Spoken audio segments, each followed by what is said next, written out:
Whenever your company has an initiative, this initiative is being rolled out throughout the whole company. But here's the problem.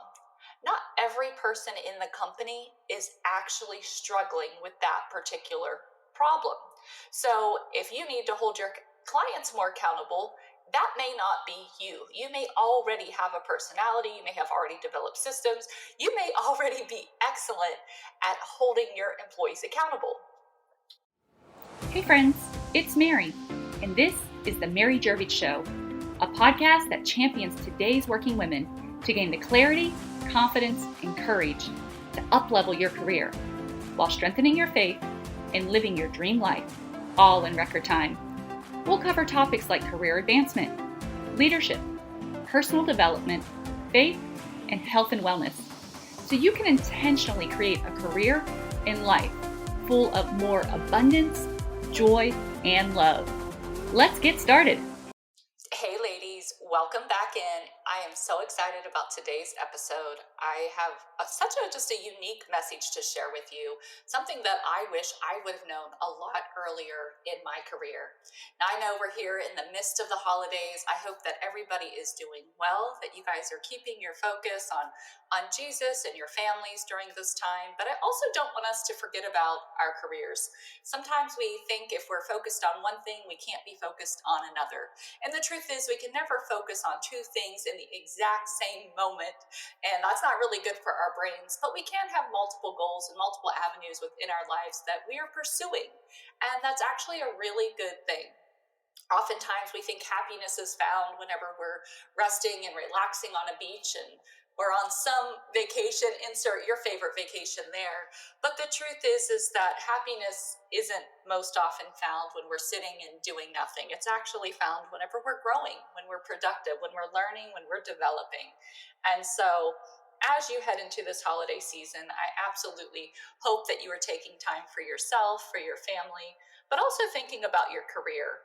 In our next call, I'm actually going to be covering goal setting and some things coming up about when we should be asking for advancement. So that'll be on some of the upcoming episodes that we will be airing. But today, what I really want to talk about is why your company focus may be stalling your career. So let me give you a little bit of backstory and just kind of talk about what this means so we can unpack this, and then I'm going to teach you about how we can move forward in this. So the first thing we need to understand is why your company has a focus and what even is a company focus, right? So there's a lot of talk out there where companies will be like, okay, we've got to get better customer service. Or I remember one time when I was working, we said, okay, we need to hold our clients more accountable. This is what we're going to be focusing on. We're going to be focusing on holding people accountable. Or perhaps in your company, we're going to focus on being vulnerable. We're going to be more vulnerable because studies show that, we have better retention whenever our managers or supervisors or when everybody is vulnerable. So we are going to have a high focus on vulnerability. And so that is your company focus. Whatever your company decides is our initiative.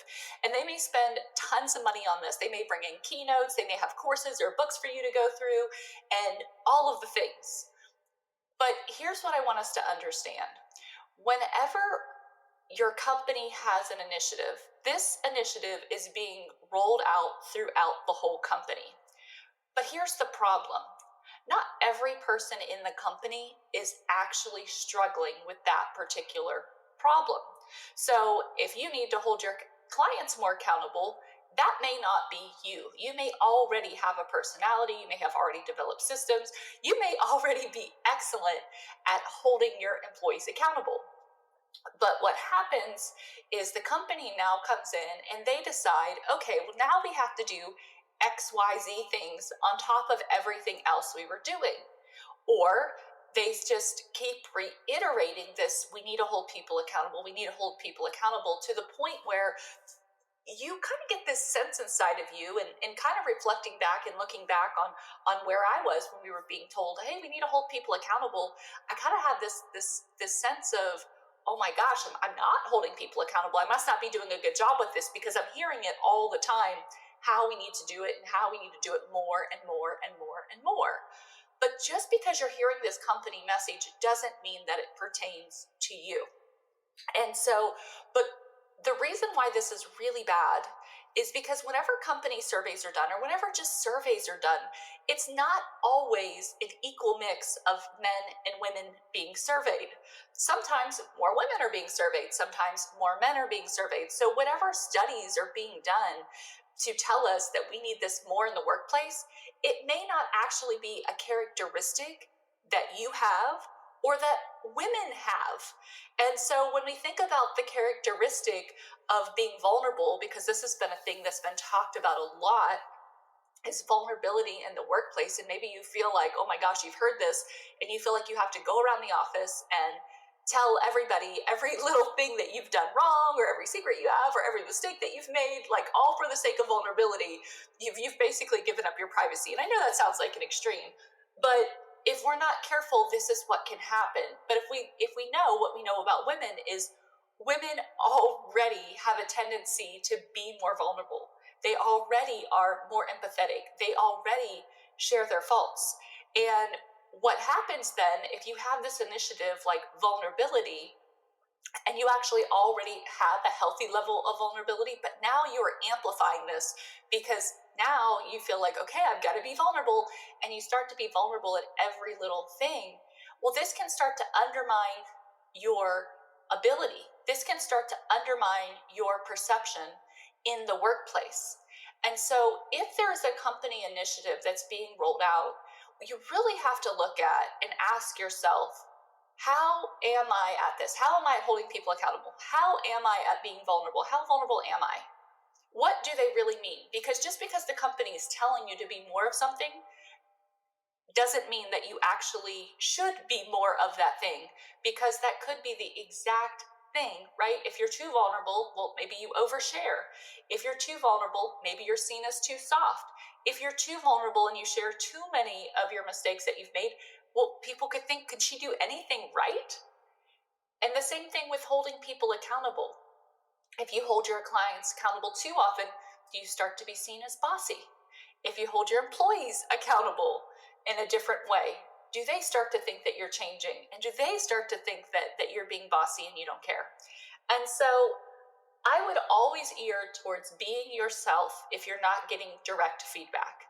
And so what I would do though is just get curious, right? What does it really mean to be vulnerable? And then ask yourself, am I already doing these things? Do I already have these tendencies? Because the company initiatives are not for everybody. And you probably know this too, because women have a tendency, whenever the company rolls something out, we all kind of like jump on board, we go with it. A lot of times we're the ones that are leading it or implementing it, or we're the biggest cheerleaders they have, the champions, you could say, to get new initiatives rolled out. But that doesn't mean that you have to do that. And so what we can learn from men is a lot of times their resistance to some of these changes. And I'm not saying that we want to be resistant to what our bosses want or what our company wants, but at the same time, we don't want to go to extremes. And so it's just important for us to understand, what kind of studies have been done out there. And so you could do some research. If your company is rolling something out, you could probably even help them, because based on the studies and then just figuring out your natural tendencies or the natural tendencies of our gender, to understand, well, where do we fall? How do we operate in the system? And if we do show these characteristics, if we are showing too much vulnerability, or if we show a lot of vulnerability, then does that hinder others' perceptions of us whenever it comes to us being able to lead in the next level? Does it actually get us to where we want to go, or does it cause us to become stuck? And those are the questions that I would be asking. And you may not be able to ask them to your direct boss initially, but if you ask them to yourself, you can start with some Google searches and get in some other groups, talk to some different people. You can even ask some other people, whether it's colleagues within your workplace or even just people you know outside of the workplace. You can ask them, do they feel like you're a vulnerable person, right? Because if you can get some insights into how you're actually acting, then you're going to know on this scale, how much do I actually need to change in this area. But you don't want to just follow the company statements and just do whatever it is that they're rolling out, because that is a surefire way to stall yourself whenever it comes to your career advancement. Because so many of the things, just because a lot of the people that get evaluated are these upper level people within the organizations, which just happen to be men. That's just the way that the ratios work right now. And so we're changing. It's women are continuing to gain spots and, grow in their careers, which is exciting to see. But until you understand the data, just don't take it at face value. And if you can dissect it even further, then I would even encourage you to put some stuff together and go in and talk to your boss, talk to someone in your organization about it. So that way, as you guys are rolling out company initiatives, you're not blanketing everybody thinking about, okay, what does everybody need to do this, right? Because a lot of times it's just a few people or a handful of people or a certain group of people that actually need to be presenting the new characteristic and not the entire whole. Well, I hope that was helpful for you today. I always love getting to spend time with you.